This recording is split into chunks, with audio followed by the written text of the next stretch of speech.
Imagine for a second that you're an alien making your first visit to Earth, okay? And what observations might you have? And you may want to think about that before you hear my own observations, because for a moment I'm just going to play an alien visiting your planet for the first time. And unlike a lot of the films, I'm not here to judge you or take over the planet. Believe me, there are plenty of places else I'd rather live. And, I don't look like you. I'm not a biped. Humans tend to have a monochromatic view, or a very rigid one, about what aliens look like. Rest assured, we look nothing creepy, gross, alienish, or look like you. We've got, in fact, very cleverly, our key organs, all sort of concealed, sexual organs in the heart and the brain, all concealed very safely. You guys walking around with the brain just like totally exposed, it creeps me out to no end. I landed on the ocean because, water is your prevailing substance, and so logically that's where I landed first, and had some time with the dolphins, who are very clever, very smart chaps. Like them a lot. They're, they don't fight with each other, and they kind of... But most of the time on planets where the prevailing substance is something like water, the dominant species tends to be able to survive in water. So I'm kind of just perplexed as the fact that you guys can't survive underwater. But you're landlocked. That's cool. I'm a little grossed out by the whole organs and orifices thing. You guys have so many different orifices. They're just exposing yourself to germs. And not only that, but you've got your food intake channel is the same one you use to communicate, which just kind of creeps me out. It makes my food pellet want to just crawl right out of my food intake valve. And but that's fine. The sexual organs are right next to the food discharge channels. Yeah, just a little creepy. Just a little creepy. And the fingernails and the hair growing, and yet they're dead, which is kind of gross. You have to clip them and cut them constantly, and yet they're things of beauty. You kind of get excited. I would just want to cut them right off. But to each his own. The technology on your planet is impressive. You guys walking around with supercomputers and everything. Haven't exactly solved most of the things that kill you yet. Not sure if your priorities are in the right place. Spent a lot of money on space exploration. You haven't really gotten anywhere, and money on war, which we see a lot. We see a lot of war. Generally, we don't see planets that where the prevailing race feuds with itself and then protects these endangered species, you call them. So I find that quite interesting in and of itself.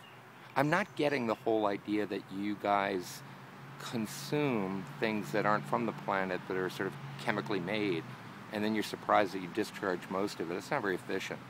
I mean, in the time that I've been talking to humans, they constantly have to go to the food discharge rooms, and that's just a little bizarre. We're very efficient. What we eat, we consume and use about 90% of it. So we only have to poop, once in a moon's orbit. A little bit more efficient around that. So, whatever. You guys tend to get addicted to things that are bad for you, which I would think would wipe out the species. I mean, this desire to, smoke, drink, and take certain drugs, I would think that would wipe you out. I mean, we're addicted to things that are actually helpful to the body, so I'm not getting that one completely. And your religion, no judgment. I've been to planets where, there'll be 1 million people in 1 million different religions, or planets where, everybody has the same religion. But what I don't get is how right and wrong you guys have it. Because, you get this idea of an afterlife. That's good. That's true. We all return to one entity. But you kind of view life as a sort of a queue, a waiting room. You're not supposed to do that.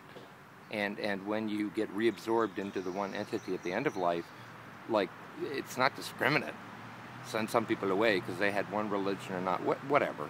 Celebrate all the different religions. I respect that. I'm not here to judge or take over the planet. You guys always think I'm going to take over the planet. That's why we barely visit Earth. You're always worried, pulling out the boomsticks because you think we're going to take over the planet. We're not going to take over the planet. We've got 1 billion planets we can live on. There's nothing special about this one.